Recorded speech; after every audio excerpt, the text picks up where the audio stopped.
નમસ્કાર વિદ્યાર્થી મિત્રો, વિદ્યાકુલમાં આપ સૌનું હાર્દિક સ્વાગત કરવામાં આવે છે. વિદ્યાર્થી મિત્રો, ધોરણ 12નું રિઝલ્ટ હજુ હમણાં જ આવી રહ્યું છે. A1 વિદ્યાર્થીઓ ઘણા બધા છે. રેડી? એમાંથી જ આપણા વિદ્યાકુલ ગુજરાતી ચેનલ સાથે જોડાયેલા એક વિદ્યાર્થી એટલે કે ગોહિલ ચિરાગભાઈ, જેનો આજે આપણે ટૂંકમાં ઇન્ટરવ્યૂ લેવા જઈ રહ્યા છીએ. આપણે એની પાસે પહોંચી તો નથી શકતા, પરંતુ ડિજિટલ માધ્યમના કારણે આપણે આજે એની સાથે પહોંચી ગયા છીએ. તો ચિરાગભાઈ, સૌપ્રથમ તમે જણાવશો કે તમારા કેટલા ટકા છે અને કેટલા પર્સન્ટાઇલ છે? નમસ્કાર, મારું નામ ગોહિલ ચિરાગ છે. મારે 12માં 94.28% છે અને 99.88 PR છે, પર્સન્ટાઇલ. Okay, very good. બહુ સારા ટકા અને બહુ સારા PR. ઓકે, તો એટલા ટકા હતા. મારે એ જાણવું છે કે ધોરણ 10માં તમારે કેટલા ટકા હતા અને ધોરણ 12માં કેટલા ટકા થયા? ધોરણ 10માં મારે 89% હતા. એટલે કે A2. હા, A2. ઓકે, અને ધોરણ 12માં A1. ખૂબ સરસ પ્રગતિ કરી છે. બહુ સારું કહેવાય, કારણ કે ઘણા વિદ્યાર્થીઓ એવા છે જે 2 માર્ક અને 3 માર્ક માટે A1 માટે રહી ગયા છે. એ લોકોને ખૂબ અફસોસ થતો હશે, કારણ કે A1 જ્યારે શબ્દ લાગે ને એટલે આમ છાતી આમ ગદગદ ફૂલી જાય કે હા A1. રાઈટ?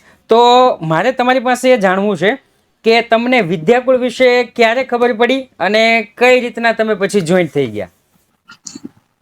યુથ વિદ્યાકુલ વિશે તો મને 10માં થોડી ખબર હતી, પણ 11માં મારે કેવું છે, પેલા 11મું કરવાનું નતું, મારે કરવાનું હતું ડિપ્લોમા. પણ હું થોડોક લેટ થઈ ગયો, એટલે પછી મારે 11માં જોઈન્ટ થઈ ગયો, કેમ કે મને ડિપ્લોમામાં બહુ મોડું એડમિશન મળતું હતું. તો હું 11માં જોઈન્ટ થઈ ગયો અને મોડો હતો એટલે હું સિલેબસમાં થોડોક પાછળ હતો. પછી મેં ઓનલાઈન યુટ્યુબ ઉપર સર્ચ કરવાનું ચાલુ કર્યું, એટલે મને યુથ વિદ્યાકુલના મેં અમુક લેક્ચર જોયા તો મને બહુ મજા આવી. તો હું ત્યારથી 11માંથી જોડાયેલો છું. ઓકે, ખૂબ સરસ.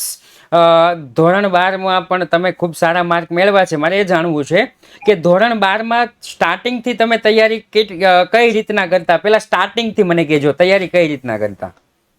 સ્ટાર્ટિંગ થી આપણે 12માં હતા તો એવું જ હતું કે નહીં, કઈક તો સારું રિઝલ્ટ લાવવું જ છે. એટલે આમ શરૂઆત થી જોશ તો હતો જ તે. હું સ્ટાર્ટિંગ થી મહેનત તો કરી જ લેતો હતો કે નહીં અંદાજે આપણે આટલું. કેટલી કલાક રોજની? અંદાજે રોજની સ્કૂલે તો બહુ ઓછો જ આવતો હતો, પણ કેવાય સ્કૂલ નો ટાઈમ કાઢીને આપણે 10 થી 12 કલાક જેવું તો મિનિમમ થઈ જ જાતું. અચ્છા, ઓહો, ખૂબ એટલે ખૂબ. એટલી મહેનત તો હુંય નથી કરતો.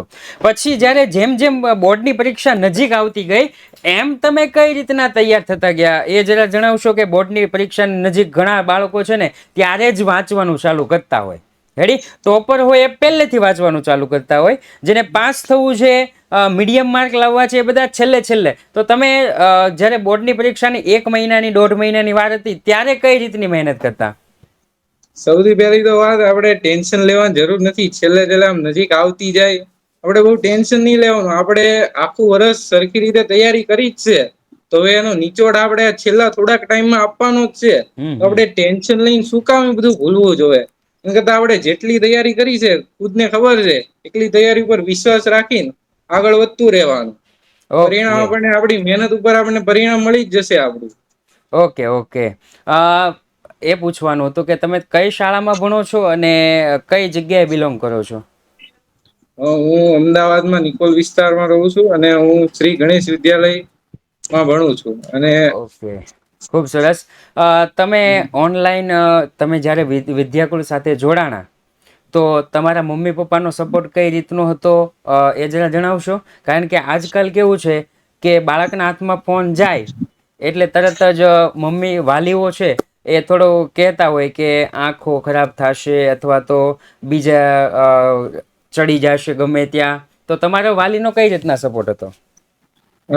મારા વાલીએ મારી સાથે અમુક લેક્ચર જોયેલા છે, એમને પણ ખબર છે કે ભણતર ખૂબ જ સરસ છે વિદ્યાકુલ તરફથી. તો એમનો મને શરૂઆતથી જ સપોર્ટ હતો, કેમ કે ઈ પણ બધા સાહેબની વિશે એમને પણ ખબર છે થોડીક. ઓકે. અને ઈ પણ શરૂઆતથી સપોર્ટ જ કરતા કે નહીં, તું ઓનલાઈન બરોબર ભણે છો, કઈ વાંધો નહીં, તમતાર તું હજી વધારે ભણ, હજી વધારે જો લેક્ચર તને ગમે એ બધું જો. ઓકે, ચલો. મારે એ જાણવું હતું કે તમે જ્યારે વિદ્યાકુળ સાથે જોડાણા તો તમારા જીવનમાં તમારા ભણતરમાં શું તમને ફાયદો થયો?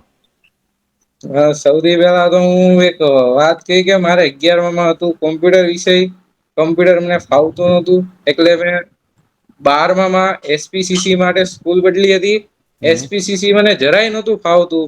મેં યુથ વિદ્યાકુલ ઉપરથી આખું એસપીસીસી ભણેલું છે અને મારે એસપીસીસી માં બોર્ડમાં 98 માર્ક્સ પણ છે.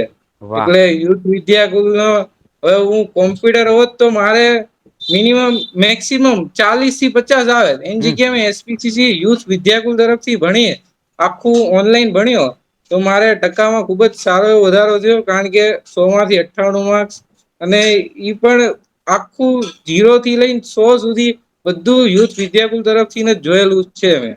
ઓકે. હવે ભવિષ્યમાં જે બાળકો ધોરણ 12માં આવશે એના વિશે એક ટૂંકો સંદેશ, પછી આપણે ઇન્ટરવ્યુ પૂરું કરીએ. 12મા ધોરણમાં જે અત્યારે જોવે છે મને એને મારો એક જ સંદેશ છે કે તમે ભાઈ આખું વર્ષ છે તમારી થાય એટલી મહેનત કરી લો અને છેલ્લે જયારે પરિણામ આવશે ત્યારે તમારા માતા પિતાના ચહેરા ઉપર તમારે ખુશી જોવી છે.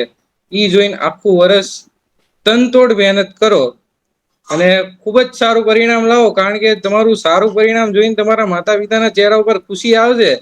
ઈ તમારી માટે આમ કેવાય ને બેસ્ટમાં આમ બેસ્ટ ખુશી. જ્યારે મમ્મી હા પપ્પાના આંખમાં હરખના આંસુ આવે ને ત્યારે હા આમ બેસ્ટમાં બે આમ તેમ થઈ જાય જન્નત મળી ગઈ આમ. હા યસ. ઓકે, ચાલો તો ચિરાગભાઈ આ સાથે જ આપણે ઇન્ટરવ્યુ અહીંયા પૂર્ણ કરીએ છીએ. ફરી વખત મળીશું એક નવા ઇન્ટરવ્યુ સાથે. ત્યાં સુધી જય હિન્દ, જય ભારત.